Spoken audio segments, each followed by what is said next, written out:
again. You love my notes, Chemo? You love them high notes that I can give you? The Mariah Carey vocals? Yeah, the vocals that Mariah Carey gives now today. You fucking bitch. Anyway, hi dolls, Kenny here. And I'm the boss baby. Okay. Stop it right there. Cut it off. Oh, I love that movie so much. I've seen it so many times. I still haven't seen it yet. I want to because it looks really fucking funny, but like it's not on a top priority. I know it is, but it's not like a top priority movie or it should be entertainment for me so to watch. Adorable. Maybe we'll watch it tonight. Neither of us works tomorrow, so maybe we'll watch it tonight. We'll see. Maybe, y'all baby. Not working because I'll be at work. Anyway, do you want to go first this week, or do you want me to go? Since I went last week, I'll be nice. I'll be a good Samaritan. Anyway, so this topic that I have is not new by any means. I feel like it's been going on for about 2 weeks now, but I don't even know. Do you know who Khia is, right? That bitch, that my neck, my back bitch. Yeah, I know that hoe. And TS Madison, the person that she's doing this podcast with called Queen's Court. Oh, yes. So I never listened to them. I have no interest in Khia, to be quite honest, in anything she does. And that T.S. Madison girl, I watched a couple of her episodes on, Wow Presents, where I think she like picks people up in her car and drives to go get food with them. And I guess just talk the entire way. I forgot what the hell it's called, but it's not my cup of tea, so I don't watch it. Anyway, so apparently they got into some big ass issue last week when they were trying to have Monique on the show. Now, usually, from what I've researched on this, usually they record their podcast or whatever they want to call it, their show, on T.S. Madison's couch with just her iPhone, and they put it up on their like a coffee table or something, and they just talk. And I guess T.S. Madison wanted to, up the aesthetic of their show when they're about to have Monique on, because she's a I guess a big name celebrity, not as big as she used to be, but she still has a big name, and so she wanted to bring the caliber up. And in doing that, she caused so many motherfucking issues. Apparently, like the lighting wasn't set up right, and all of this shit. Like the microphones weren't working. These people had wires all over the place, and that led to Khia getting really upset about it. And by the time they got around to talking to Monique, she just didn't want to do the fucking show, and so she walked off. And apparently all of their fans kept messaging Khia, talking about what you do, blah blah blah, you need to come back, you need to explain. And so on Monday, she decided to post a Instagram live and talked about why she walked off the set. And I've never heard her speak. I've never heard her speak over a large amount of time, but listening to her is just painful. Her grammar, the way she stutters over basic words, the way her sentences don't flow at all. Like, I don't understand how people can sit up and listen to this bitch. Because I also have to understand how many people talk like that. I mean, some people think that's normal, Bitch, I just don't understand how. Like, I was listening to her, and in the first video, originally the first video after it played, I think the video was like maybe 5 minutes, and I stopped it after about 2 minutes because she made this comment where she said, I find it real interesting that all you bitches out there, talking to her fans, I find it real interesting that all you bitches out there are concerned and worried about what's going on in my life. And she was like, but I ain't worried about none of y'all. Y'all fans of me. I don't give a fuck about any of y'all. And I'm just like, okay, bitch. I'm not a fan, never been a fan, don't intend to be a fan. And what I'm not going to do is listen to you talking to me like this. So I clicked off the goddamn video. I think all of that of what she said was null and void. Bitch, you don't know them. They might be your fans, but of course you're not thinking about what they're doing because their lives are not being publicized. I mean, yeah. So for you to outright say, I'm not keeping up with y'all lives, well, bitch, you can't. Like, what do you mean? Their lives on the internet like yours is, and you put yours out there. If you put your life on the internet, people are going to speculate and look. I mean, you put yourself out there, so you can't be all upset when people are in your business when you put your business on Front Street, bitch. Like, when you put your business on Front Street, bitch. But yeah, she was going off and off and off about that. I clicked off the video, like I said, but then, because Raji is the one, my friend Raji has posted it on his Facebook. And I did not care about this entire situation when I saw it happening the week before. It wasn't until I watched that video, and then I told Raji why I was not going to finish that video. And he was like, it's interesting, though, the point that she makes. And so I was like, let me go listen to this point. So I went and listened to the rest of it. She had maybe one point that was valid in the damn thing, but the rest of it was just a lot of nonsense, and it was hard to kind of gather her thoughts with her grammar being so horrible and her run-on sentences and the fact that she couldn't get basic phrases and words right. So I was just like, I can't deal with this. But the other side of that, after she posted hers, apparently TS Madison hopped up and made a little, I guess, response video trying to clear up the rest of it, like her side of it. I don't really want to get too much into it because I didn't watch it all. To be quite honest with you, I didn't care enough. She does not tell a story properly, in my opinion. But the one thing that I do want to touch on, she was talking about the reason she wanted to elevate the show is because, not just because Monique was on there, but because people are copying their format, which I found stupid to say, because your format is a podcast talking about other celebrities' lives. There are plenty of podcasts, there are plenty of TV shows that have done this before you came and will do it after you. So why do you think that you invented tabloid talk? Like, I don't get it.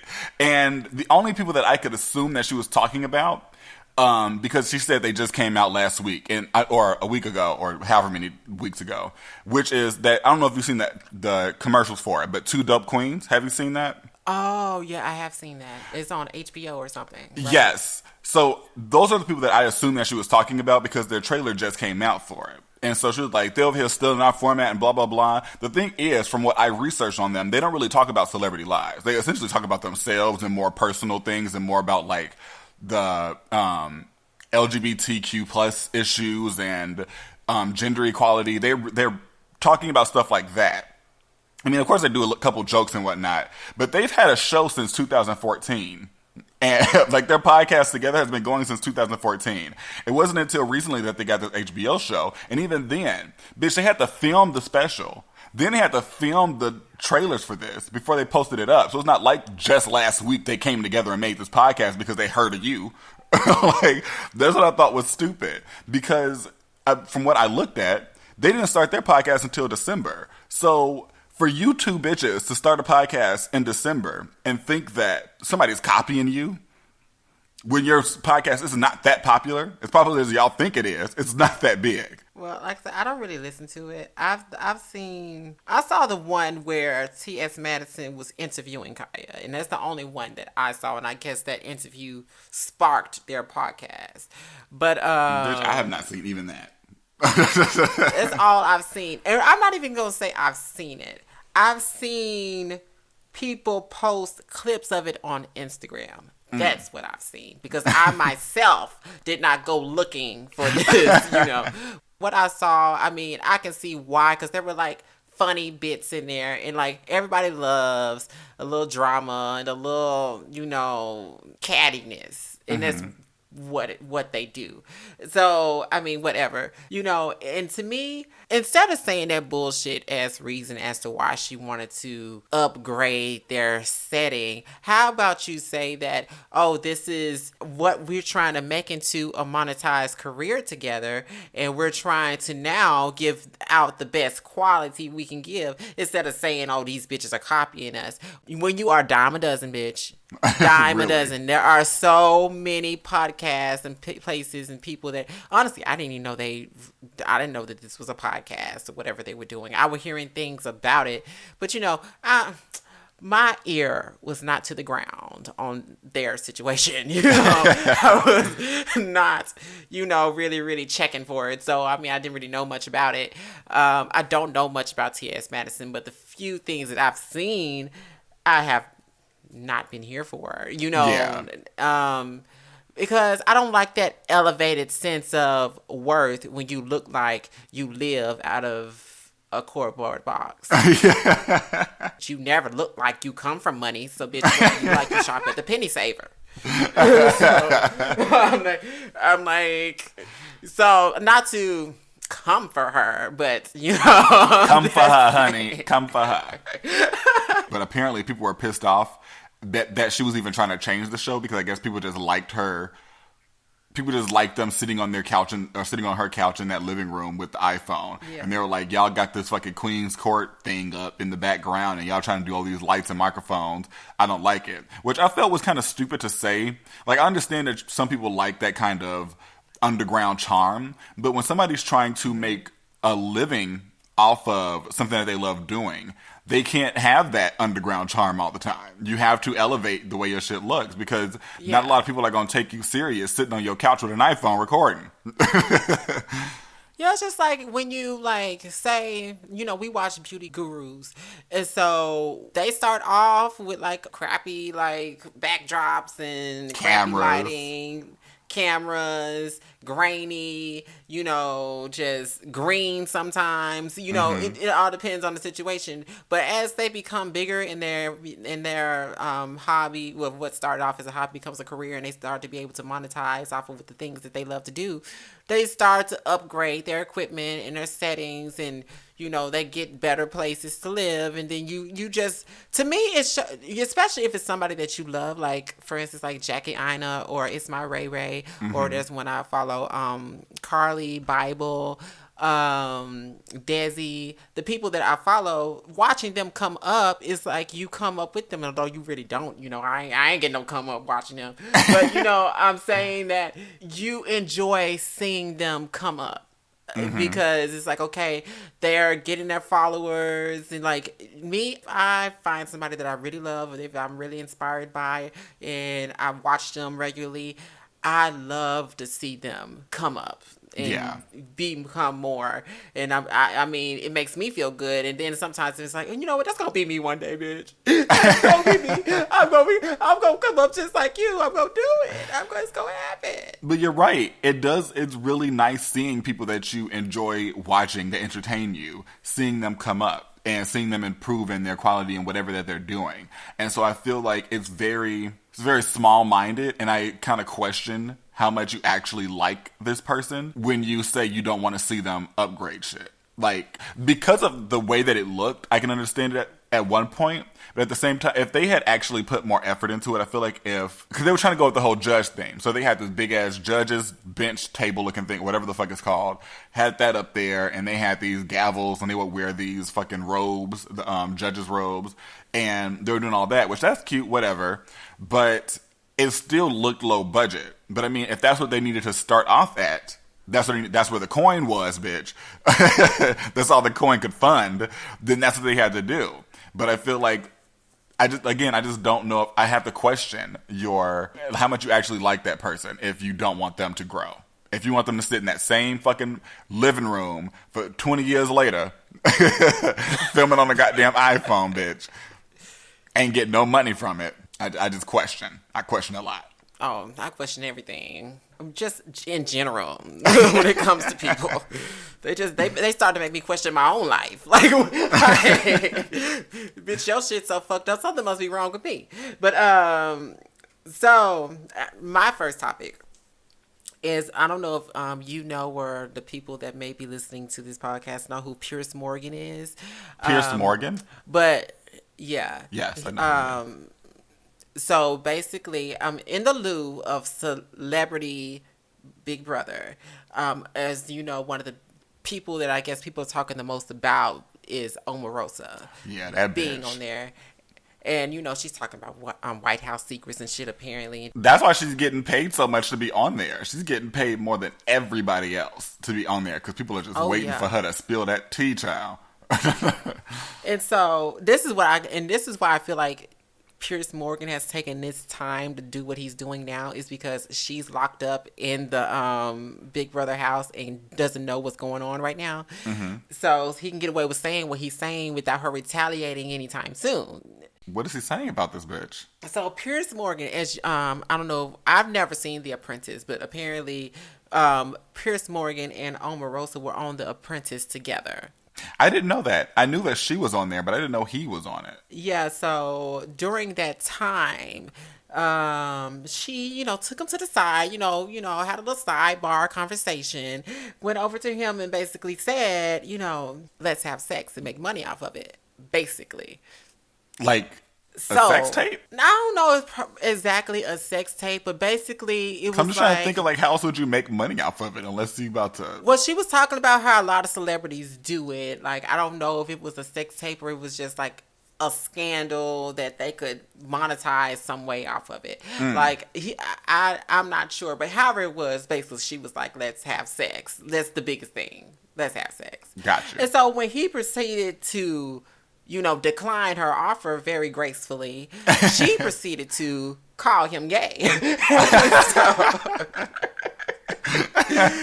So basically, he's basically saying that she sexually harassed him by... Oh, God. I mean, he said that she was being extremely lewd and offensive with the gay slander against him. I can only assume that this is something that she only did to him in person. I don't know, but I haven't heard anything about her talking about him, on social media or in the media at all. So I'm assuming like every time she saw him, she'd be like, oh, you faggot ass bitch, or something like that. I don't know. I was like, what, something like your dick ass booty bitch.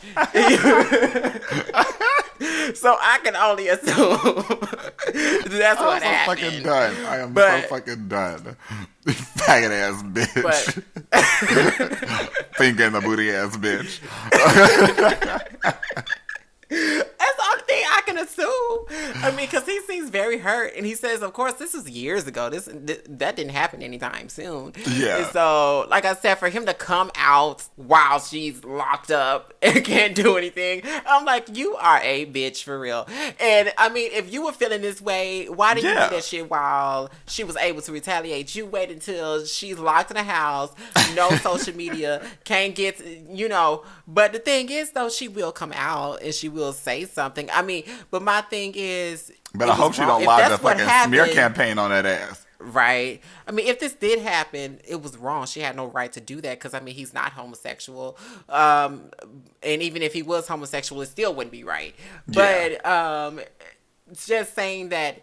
Don't wait until, you can slide in the DMs of the world while she's hiding out in the, Big Brother house, and now you want to grow big balls. Like, if you had the balls to do it, you should have did it a long time ago when it first happened. Which is kind of bizarre to me, because he's known for talking so much shit. Like, the reason I know about Piers Morgan is because I know how much shit he talks about Madonna. So, if you can come up here and talk about Madonna any goddamn time...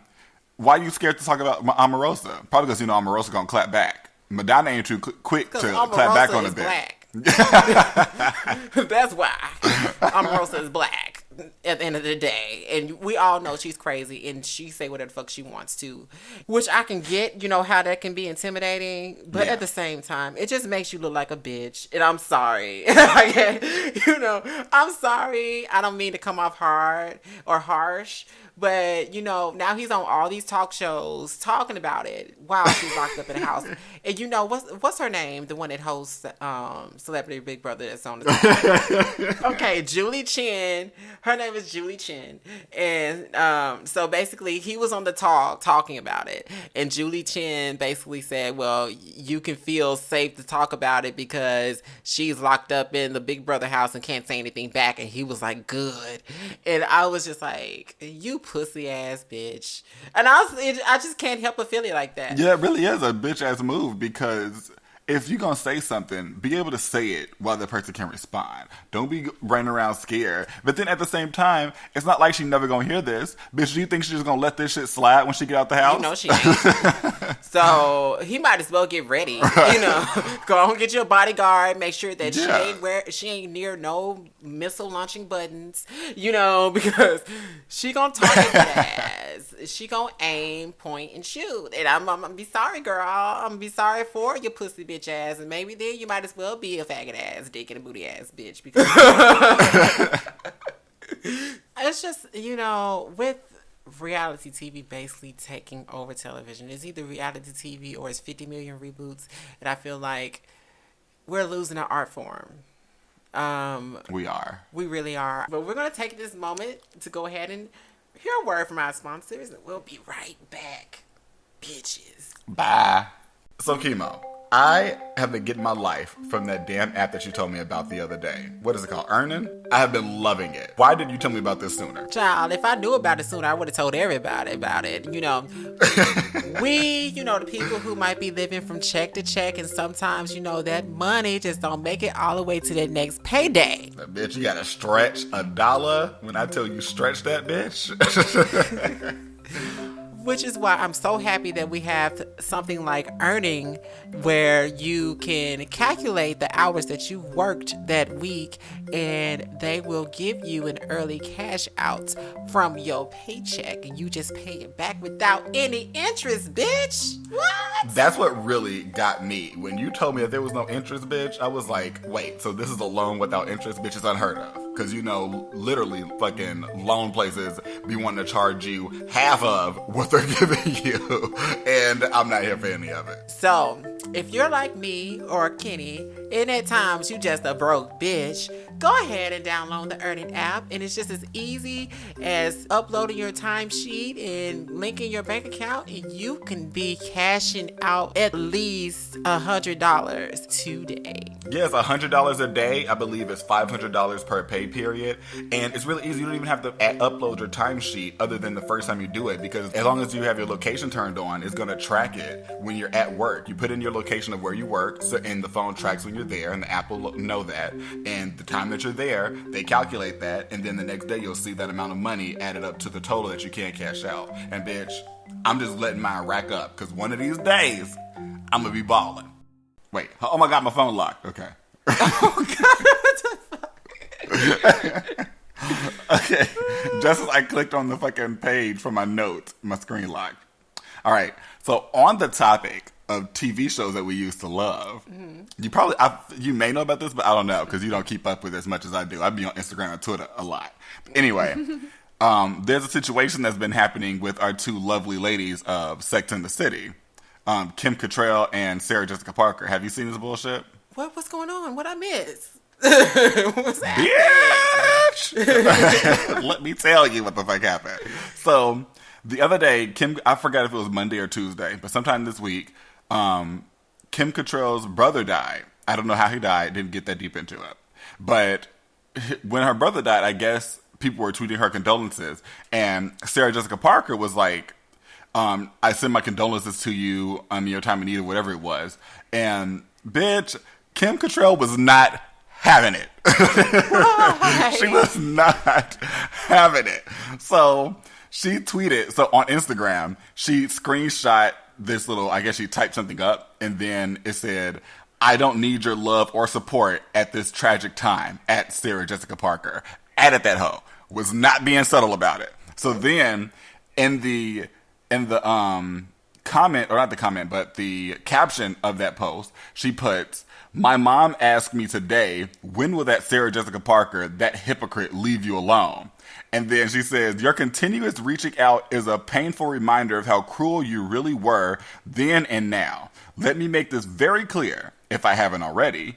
You are not my family. You are not my friend. So I'm writing to you to tell you one last time to stop exploiting our tragedy in order to restore your nice girl persona. Bitch, when I tell you, my jaw dropped to the floor, because I didn't know there was any issues between them. I am but apparently, floored, bitch. Floored. I am flabbergasted. Like, what is going on in the world today that I am living in? Like, my God. Apparently, what's been going on is, so Kim, this is why I guess there have been issues with making more Sex and the City's movies and like any kind of specials about it, because Kim Cattrall really is not here for Sarah Jessica Parker, because word on the street is Sarah Jessica Parker was a bitch on set and really was always like trying to outdo Kim Cattrall or whatever the situation is. So Kim Cattrall really just don't too much fuck with Sarah Jessica Parker. And I understand not liking somebody. Like, I'm trying to see how I can work this properly. So I understand not liking somebody, but if my brother died or somebody died and somebody was like, "Oh, I send you my condolences," even if I don't too much care for that person, I don't see myself going out of my way to call that person out and talk shit about them. So I feel like if she did that, she was either under a lot of stress or distress from her brother passing, and she just was lashing out on whoever the fuck came up next, or she just is like, whatever happened back in the day was just so bad that Kim Cattrall just has this burning pain inside of her that the mere sight of Sarah Jessica Parker's name sent her into a fucking tizzy, bitch. Because when I tell you that tweet or that message was so pointed, I was like, I felt some kind of goddamn way. Like, Jesus, what did I do? Oh, that makes me think of Willem. Your tone sounds very pointed right now. Bitch. I started using that so much after watching that. After watching him say that over and over again, I started always saying, like, you sound real pointed right now. Right?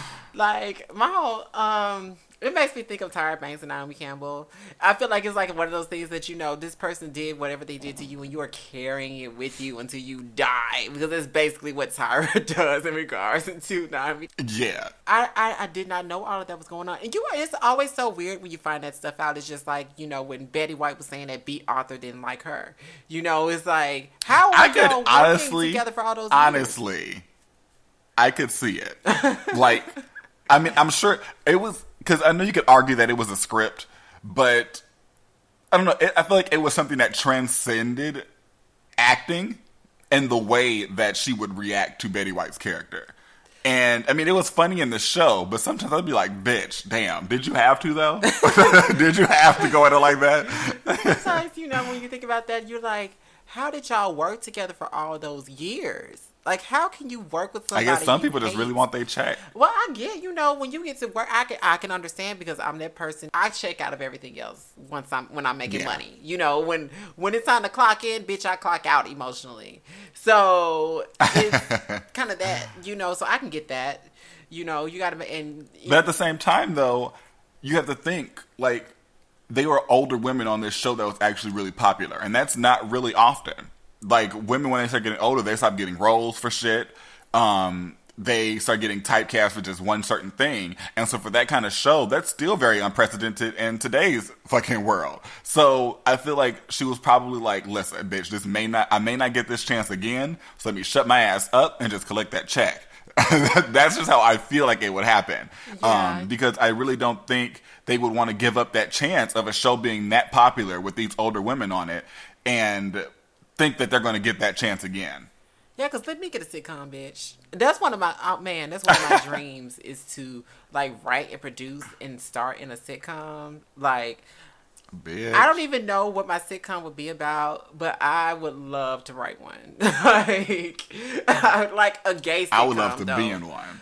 Not like a one that's like, not because you know how like some gay shows seem like everybody in the whole world in that show is gay, and like there's absolutely no straight people. Like, I wouldn't want it like that. I would like for it to be a mix, because in my life, like. But you know, that's how I feel like minority shows are in general, because I feel like it's a retaliation to shows being predominantly white, and then you have like your token gay person, or your token black person, or your token Asian, and so then when the minority gets to make a show, you get your token straight person, your token white person. And so it's like they flip the script, but I really don't feel like it suits anything, because it's like, okay, you're showing me a world where there's nothing but black people, and I've never been in that world. Yeah. Like, I mean, if I go to my family's house, yes, but if I'm outside, like, I don't know a place where I've ever been outside and there's nothing but black people. Yeah, sometimes or nothing but gay people. What a lot of these people are doing, like with the whole YouTube web series, like a whole lot of people are like just doing it. Like, I have someone I knew that I went to college with. They're part of a YouTube like scripted web series, and you know, I'm like, shit, I want to write one, you know, but I'm so particular because if I do it, I will want for it to be like raising the bar. Like if I don't want it to be like looking like something I recorded on my iPhone in my house. And, remember the miniseries that how they first started off when YouTube was in the back days? Yeah. Bitch, remember one of your exes had one of them, and child, the struggle bus that it looked like it was on. I love now, your tone sounded very pointed right there. One of your exes. Bitch, very pointed. Me. Bitch, I sharpened it. That's how pointed it was. Yeah, I see, bitch. Shit, that was a number 2 pencil. Okay, it is, bitch. You came for it. Okay, but yes, I do remember. but going to the next topic. So my second topic is for everybody who knows about it. I already know they're pissed about it, and for the people that's going to learn about it that don't know about it yet, they're going to get pissed off. Bitch, what's happening? Our president. Okay, what he doing? I can't even call him President Trump, so I always end up calling him just Trump. Trump. That's how it kills me, because Whoopi will not say President Trump. She won't even say his name. She says the new guy in office. The new guy in office. So Trump, as we all know, well, SNAP, food stamps. A lot of people live off of it. A lot of people love it, and a lot of people sell them, and a lot of people find ways to cheat the system to get it. Yeah. Well, basically, Trump is trying to do away with food stamps and replace it. Is this the situation? And replace it with a Blue Apron type program where they send out care packages of food to people. But it won't be a Blue Apron type of program, because anything the government is putting their hands in is not going to be as good as Blue Apron is. Because you know they are not going to spend their time getting these farm-raised fucking vegetables and these animals and all this shit. They're about to send you canned vegetables, canned fruit. They're about to send you that government cheese. Send you canned meat. Like, they're not about to send you anything of value. This is all going to be perishable, or like things that are all in cans, I feel like, because they don't want it to be a perishable item. And they're going to have to distribute it to a lot of people. And so I don't see the government it's not going to be working good food. hard to do good. It's not going to be good food. I don't see it being good food. I'm not overly opposed to it, to be honest. You know, and the reason why I say that is a lot of people cheat the system. A lot of people, I understand welfare and I understand food stamps for people who need it. But for people who just don't want to work and do shit, I don't see nothing wrong with it. So, bitch, if you don't like what's being sent to you, get up and work and buy your own food. Didn't it say, I believe it says, that anybody making or getting over $90 in food stamps, correct me if I'm wrong, because I didn't read an article, I just heard about it and kind of was just like whatever to it, because I'm not on food stamps. And not to be like an asshole about it, but I'm not on food stamps, so I don't really care what happens with food stamps. Me too. I don't care. You know, when they start talking about disability and Social Security and things like that, then I get upset because my mama's on disability and Social Security. So then, you know, then I would be like knocking down the doors and whooping ass and, you know, being the call-in assassin. But at that time, because when I say like I don't care about it, when I say I don't care about it, like I don't care about it to the point where I'm keeping up on the news about it or anything like that. I definitely think people that need it should be able to have it. But like I said all that to say I just didn't read no fucking article about it. Anyway, I saw that. So if you're making over $90 or you're getting over $90 in food stamps, you're going to have half of it taken away, and it's going to be substituted with this food box. Is that correct, or is it something different than that? To be honest, I didn't read the article either. It's just what I've heard, so I don't know. I don't know. That's what I probably, heard. I probably should have read, but honestly, I didn't care. I just wanted to say it because I already knew that like people were upset about it. When you make money, you don't want to spend a lot of money on food, and it's just when you go to the grocery store and your food is $200, you about want to shoot the cashier. So when you look at, I be looking at them like, where does you come just from? got, you don't even have a full cart. You know, when you go to the grocery store and you spend $200, it is not a full cart. It is not. Yeah. And then when you see a bitch with food stamps with 4 carts, one single bitch with 4 carts of food, 4 full carts, and you're looking at her like, bitch, you don't work and you get more food than me. No, that would piss you off. See, that's why. Yeah, see, that's why I agree with you. I'm in the middle on this because I have that same frustration as you, but then I also am like, but I don't want those people that need it to be fucked up as well. And I don't know if there is a way. But there's no. But I don't know if there's a way for them to differentiate that. Yeah, not so much to differentiate. It's that they shouldn't get that much. Who needs 4 carts of groceries? Who? Yeah, because there are people that I think it depends on how many kids you have, where you get like so many food stamps. And there I feel are some like people that get over $1,000 in food stamps. You know, that is excessive. That's very fucking excessive. Especially if my money is going towards it, bitch. I can't even get this many goddamn groceries, bitch, yet you're doing it. There are times when, you know, if I really want to get something or really want to do something, you know, you got to really, really budget and you got to be real skimpy on your grocery list this pay period. Bitch, that I be looking at that shit like, okay, I get it though. I mean, I don't have kids or anything or whatever. I'm solely responsible for myself. So I don't need as much food, but I can definitely say, you know, my mother, she raised 2 kids and I have aunts and uncles that have, like, some of them have 8, some have 10, some have 20.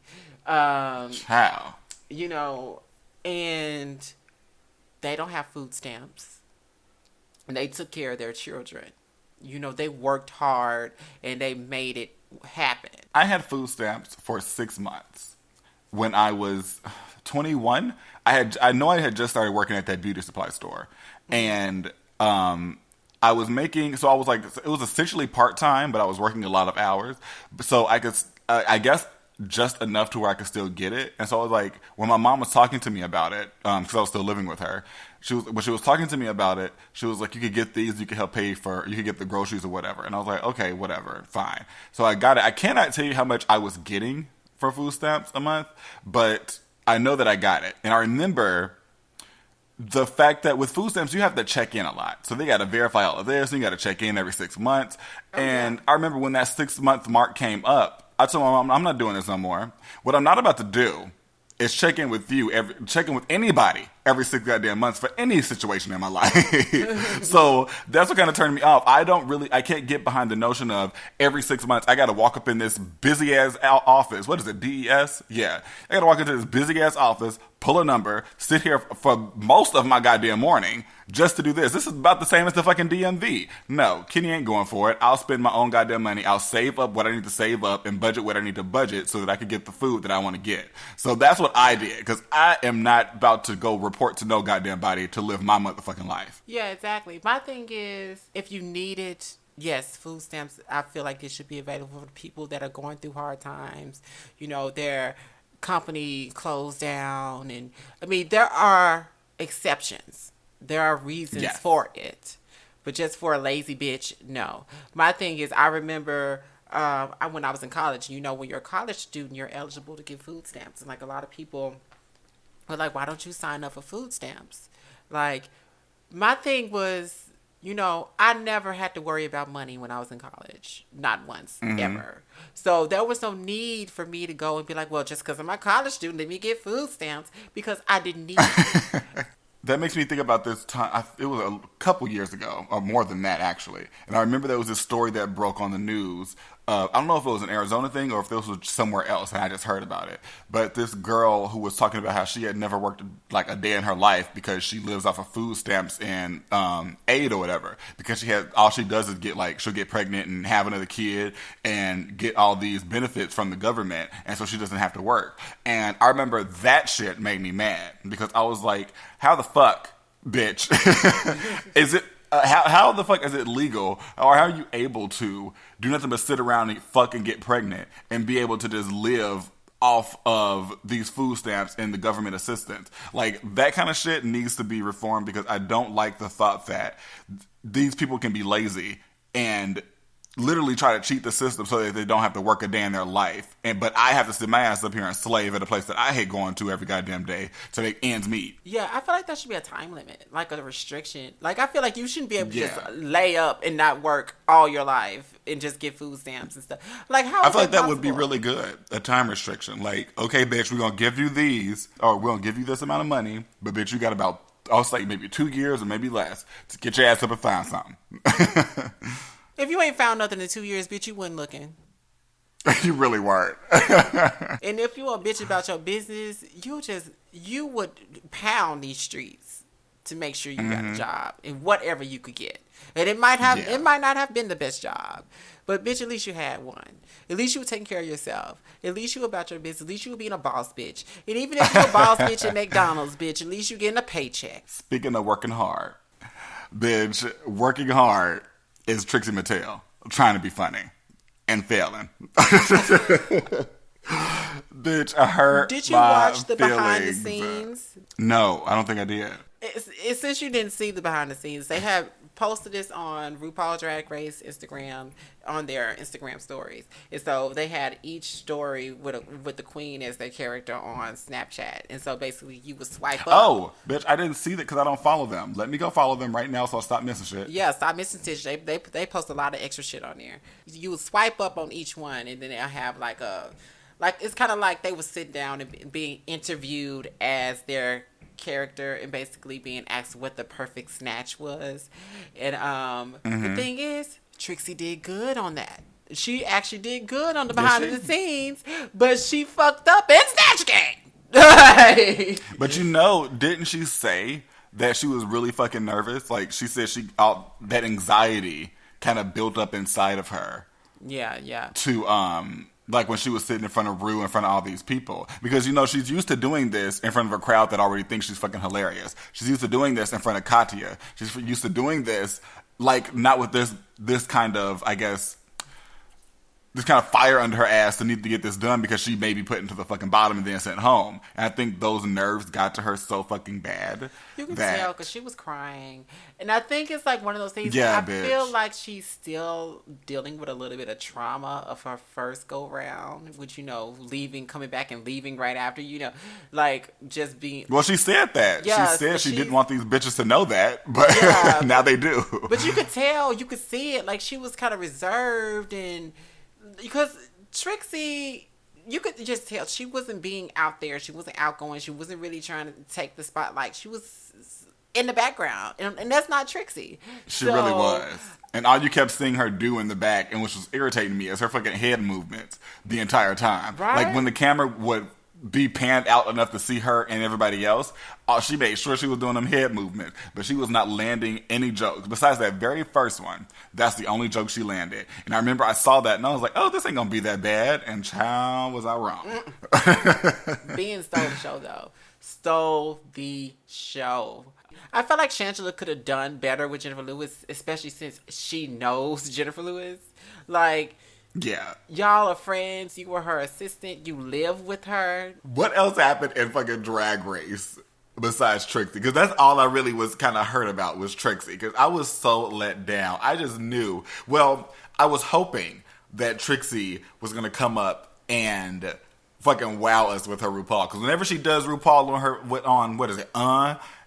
whenever she does it on there, bitch, I am dying. Fucking just crying, laughing so hard.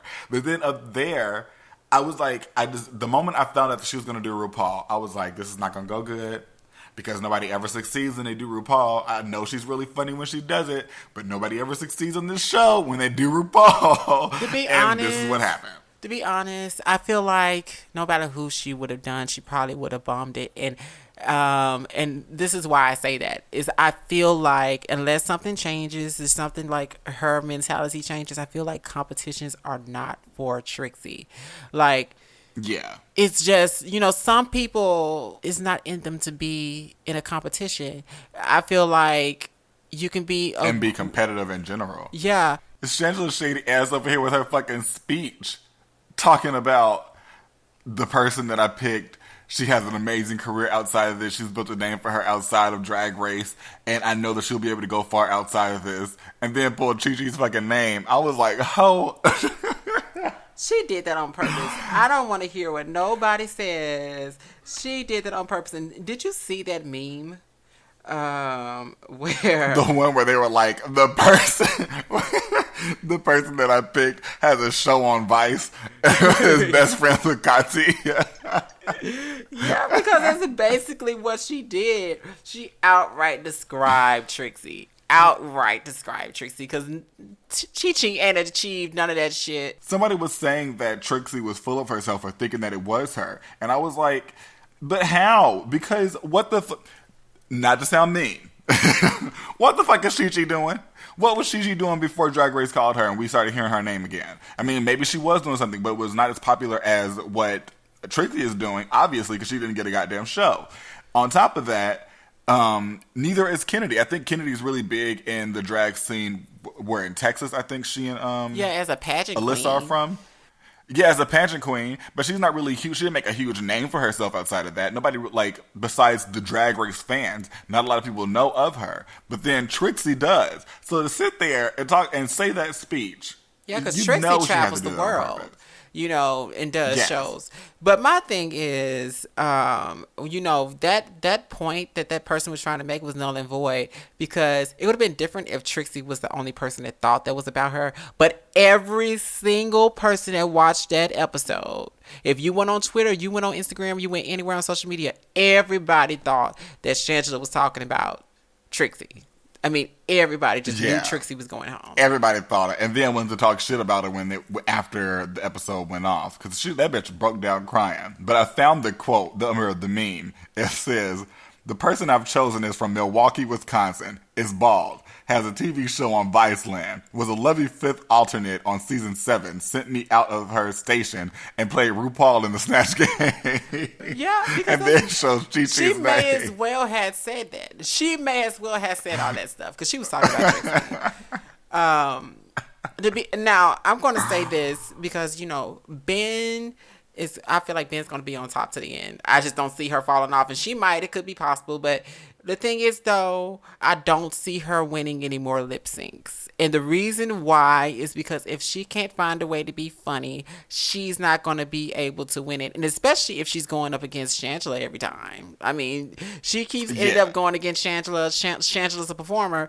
There's no way. Unless she can she's going to have to find like some reveals. She's going to have to really step her game up in performing. But I mean, because I would be mad. Although they both won this past week, they each won $5,000.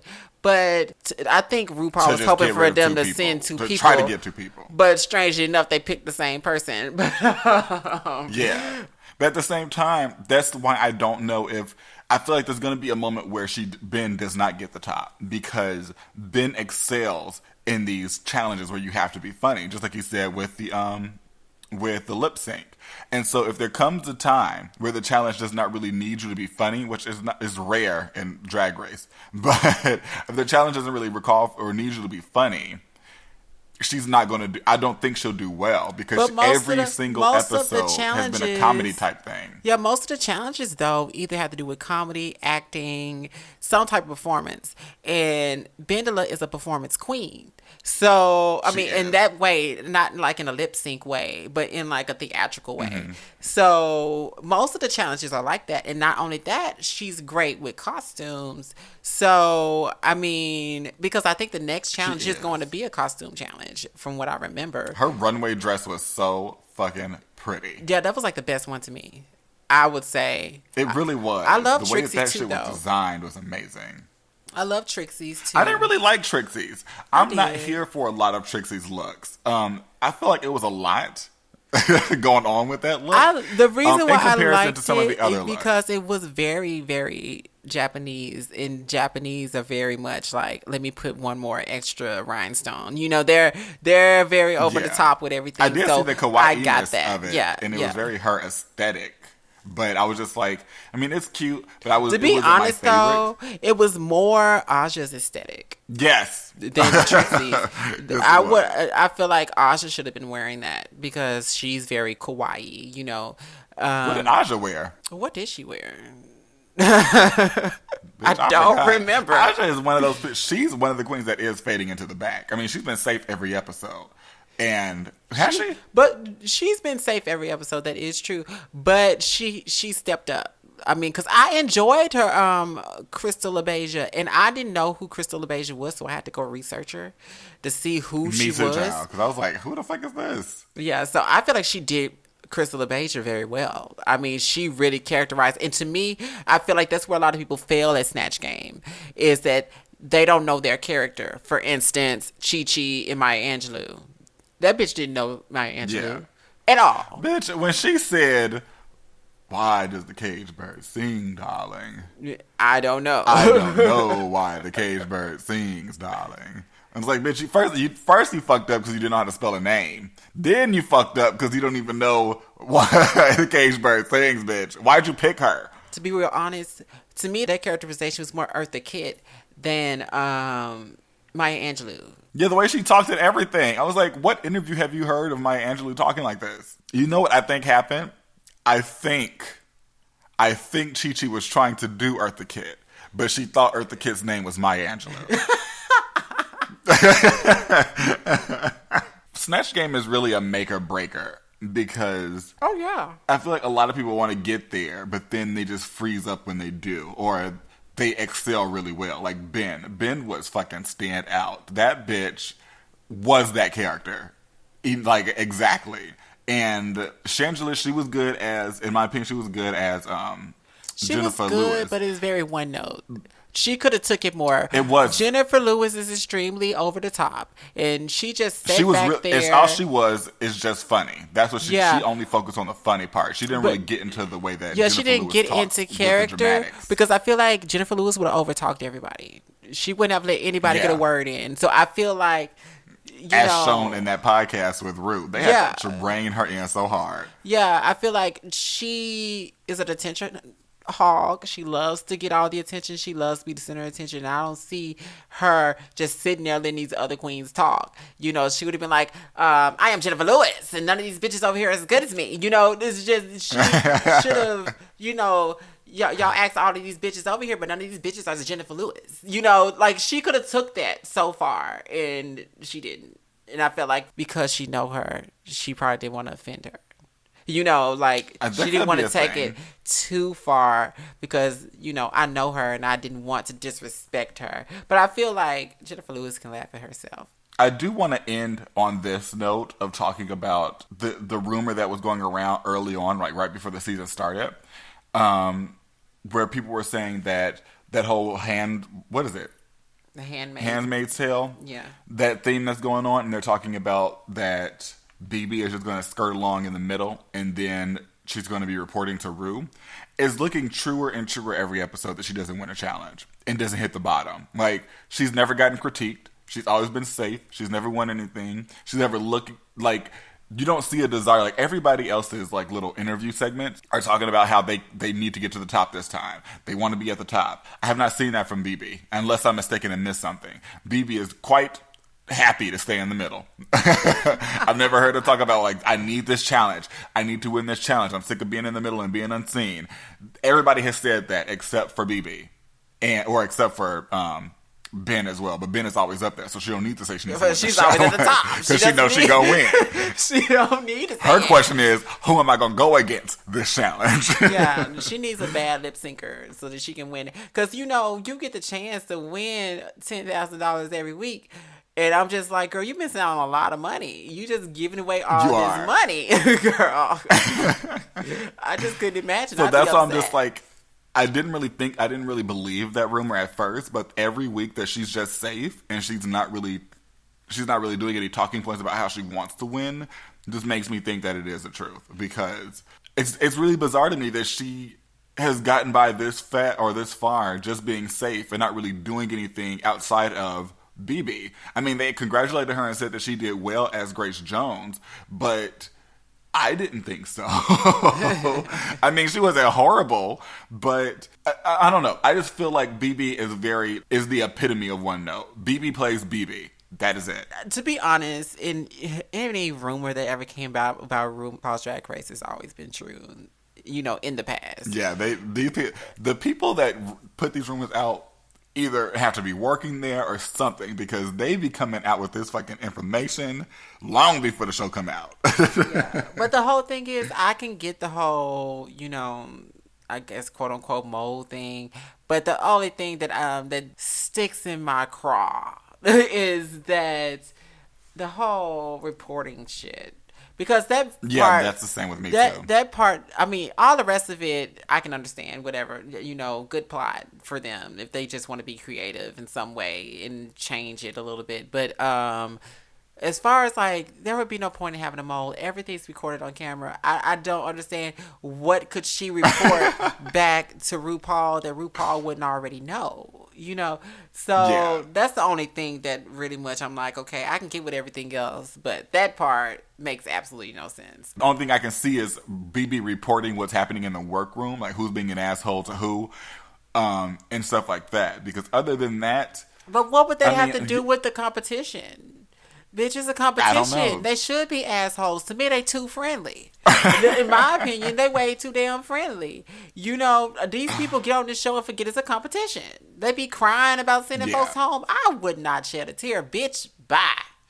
I don't understand. The whole point is to get these bitches off the show so that you can win. Why are you crying? Well, on that note, we're going to go ahead and end this podcast.